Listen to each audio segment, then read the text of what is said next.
I hope that you guys are doing amazing wherever you are in the world. My name is Shikha, and I welcome you to my channel. I'm so grateful, as always, that you guys are listening, subscribing, and commenting. I appreciate the support. And also, if you guys want to support me on Patreon, I would really appreciate that. Even $1 a month is awesome. In this video, I want to speak to you guys about multiple relationships. Now, there's actually this phenomenon in the world right now where there's an interest in polygamy, where polygamous relationships where one individual is in a relationship with several other people, not just one person, but several different. So it's an open relationship, perhaps, or perhaps it's just that the person is knowingly telling each person that I'm in a relationship with these two other people or this one other person, right? And so it's becoming very common, at least among the people that I speak to.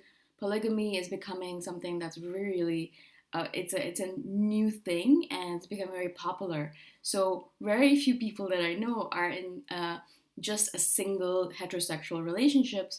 A lot of them are in several different relationships with several different people of both sexes. Now, perhaps I live in a very forward-thinking world or hippie world, but I've been noticing this even in Toronto. When I was in Toronto, no one really, at least in my generation, no one really wanted to be in just a one-on-one relationship because it felt like, it was very restrictive, and one person can't really give you everything that you need in a relationship, and that's the truth. So people were finding 2, 3 different people to support them in all the different ideals and goals, which is great. I mean, if that's what your thing is, awesome, right?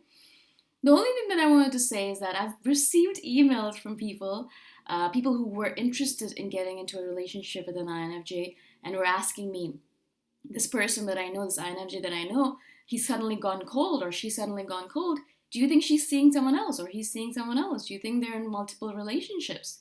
And the first thing I thought about when they asked me this is like, probably not, because it's hard enough for us to maintain one relationship. It's hard enough for us to be in one relationship or to even think about one relationship. There is absolutely no way I could even imagine being in a relationship with 2 different people. Even, oh my God, 3 would be like, it would be just like I would not be doing anything else with my life. I'd basically be going from one person to another, because when we are in a relationship with anyone, as an INFJ, we really care about that person. We give our all to that person. That person is our life. That person is ingrained into us as much as we are ingrained into ourselves. When we are in a relationship with someone, we think about that person as much as we might think about our own needs. Sometimes more so than we think about our own needs. We might forget to eat ourselves.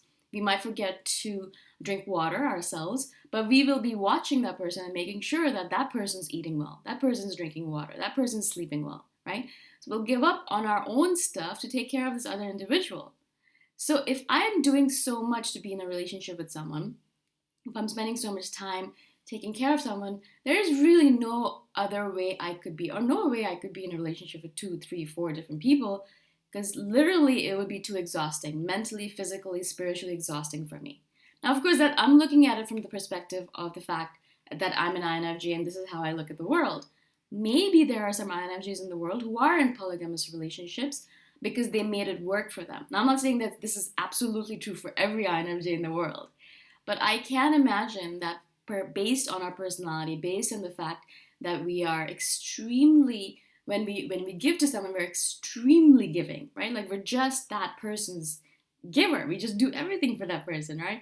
We're not doing it by halves. We don't do relationship by halves. That's why as soon as we start thinking, oh, I really don't care about this person as much, or we're not as enthusiastic about the person anymore, we break off the relationship because we don't want to do it by halves. We don't want to be like, all right, yeah, I'm going to give half to this person here, half to that person, because that's how much I can give. Another reason for this, obviously, is that we're introverts. We have very limited energy to give to the outside world. We like to keep a lot of this energy for ourselves. Now, for me, I'm single because a lot of my energy, all of my energy, goes into taking care of myself and taking care of my creative projects. Literally, I have very little time left over or energy left over to do anything else. And if I do have any energy left over, then I tend to spend it on my family or my friends, because then I would have no family or friends, because then I would not ever spend any time with them. And I've noticed that within myself as well, that when I get into a relationship, because I'm spending so much time on myself and my projects and that person, I literally have no time to spend with friends or family. It's not that I want to ignore them, it's just I have no more energy left over. I am empty. And I'm not going to let myself be empty. I want to take care of myself. So I have to kind of put some boundaries up. And so I spend very little time with my friends and family there. I hate it. And that's one of the reasons why I'm not in a relationship right now, because I don't like that, compensation. I don't like the fact that I'm taking away from my friends and family to be with this person, right? Now, of course, I have to learn to, maybe put some energy away from my projects to this relationship and to my friends and family. Perhaps I have to learn a little bit of balance. I know I am a little bit of a workaholic. So, of course, that's my thing. But I've noticed this within myself, and I've noticed this within other INFJs as well. We have a limited amount of energy, time, effort to spend on people, things, other than our own interesting, obsessive projects. So every INFJ I know has an obsession, either in a relation to a project or a relation to health, relation to something that they're learning or doing. Perhaps they're interested in building cars, perhaps they're interested in anime. I myself am obsessed with manga and so many other things. And so we have obsessions, right? So there's a priority that we follow in the way we do our things, in the way we live our lives. Our priority always, first of all, always is going to be self-help or personal development. That's our priority. Our topmost priority is making ourselves better over and over and over again. Every INFJ knows that is their priority. That is their topmost priority, is to keep on becoming better and better and better and better and better and better. Yeah. So over anything else, over eating food, over taking care of ourselves physically, our obsession is to become better and better. So that'll be our priority. If a person is in our life and they're taking away from that priority, we're going to door slam them or we're going to get rid of them because we don't want anyone taking away from that priority. Second, usually, is our obsessions. So usually we have many obsessions. I have many obsessions and I spend a lot of time on them. YouTube videos are one of them on INFJs. Learning about INFJ, learning about myself, spirituality, anime, obviously, manga, anime, and writing. So I have a lot of obsessions. So that is my second priority, right? Second priority is always going to take precedence over any relationships I have. Always going to take precedence. So if I haven't finished my work, I'm not hanging out with my friends, right? And they might message me a billion times saying this is going to be an awesome party, but if I haven't finished my stuff, there's no way I'm going out. There is no way in hell I'm going out, yeah? So that's our second priority. And then after those first two things will come relationships. So it might be family, friends, and partners, right? Now, of course, how you kind of delineate that is going to be up to you. Perhaps you put your relationships before your family and friends. I always try to put my family first, friends second, and then my relationships. Or friends first, family second, and then my relationships, depending on where I am. Right now, I'm not in the vicinity of my family, so my friends are obviously first. So that's how it goes for me. And that's usually how it goes in priority lists for INFJs as well. So relationships are important, but not as important to us as our stuff, our learning, our growth, and our obsessions, right? So we're going to spend a lot more time on those things than our relationships. So you will notice, and I've messaged back several times to many non-INFJs who are in relationships with INFJs who are confused. All of a sudden, this person has gone cold. They haven't gone cold. They're just reprioritizing their work because they probably spent some time with you and their work fell to the wayside. And they're like, oh my God, or their obsessions fell to the wayside. And they're like, oh my God, I have to go back to it. I can't let that slide for too long. Maybe I can let it slide for a week. Maybe I can let it slide for a month. I can't, but some INFJs can. But after that, that's it. You have to go back into your cave. You have to slam, you have to slam everyone shut away from you. Sit in your cave and do your work, your self-development work, and then your obsessions, right? And once you feel like, all right, cool, I've caught up, I feel good about everything, then you open up your room again. You open up yourself again. You open up your cave and you're like, all right, what's going on in the world? Oh, right, this person. Okay, I'm going to message them and let's hang out. The problem is that by the time we are opened up again and we've done all our work and we realize that there is a world outside and there are people in it that are waiting for us, the people have already disappeared. This person that might have been interested in us, they thought that we weren't interested anymore and they left. They disappeared. They're like, all right, cool, I guess I'm going to find someone else. That's one of the reasons why INFJs spend a lot of time being alone.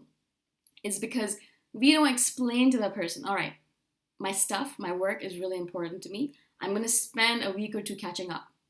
I'll see you after I'm caught up. I will message you after I'm caught up. You don't actually articulate that to the person.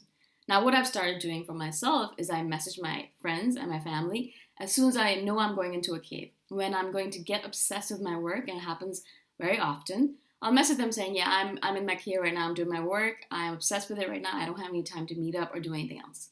And they know that. So I preempt it. So they know that perhaps in a couple of weeks or a month, I will come back out again and I will hang out with them. Now, nowadays, because I follow a very strict schedule, I know that I don't need to ever go into my cave for such a long period of time. Maybe a couple of days, maybe a weekend, but not longer than that. I never need to go into my cave for longer than that because I do my work every single day. And it's my first priority. So then the rest of my time I can spend hanging out with people. That's how I schedule out my day. So my first half of the day is work and spiritual development and self-development. And the second half of the day I can spend on reading and reading manga, watching anime, and then hanging out with friends. Right? So I schedule out my work that way so I can not go into my cave for too long. But other INFJs perhaps are not as diligent, or perhaps they just don't have that much energy. I have a lot more energy than a lot of INFJs. I'm also a lot more extroverted than a lot of INFJs. It's a spectrum.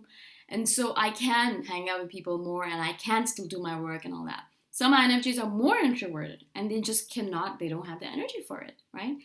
So the problem is that by the time the INFJ comes out of their cave, the person has already gone. And so the potential for the relationship might have been there, but the person's already left. So then what's going to happen there? Yeah, I'm going to do another video about that next time around, probably tomorrow. So stay tuned for that. But I wanted to share this with you guys. I hope this is useful because so many of you guys ask me the same question over and over and over again.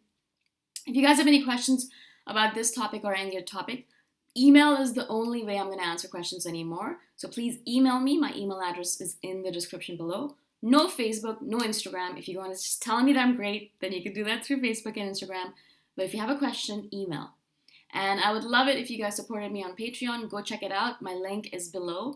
$1 a month would be awesome as well. $5 a month is even greater. And I'll see you guys the next time around. Bye for now.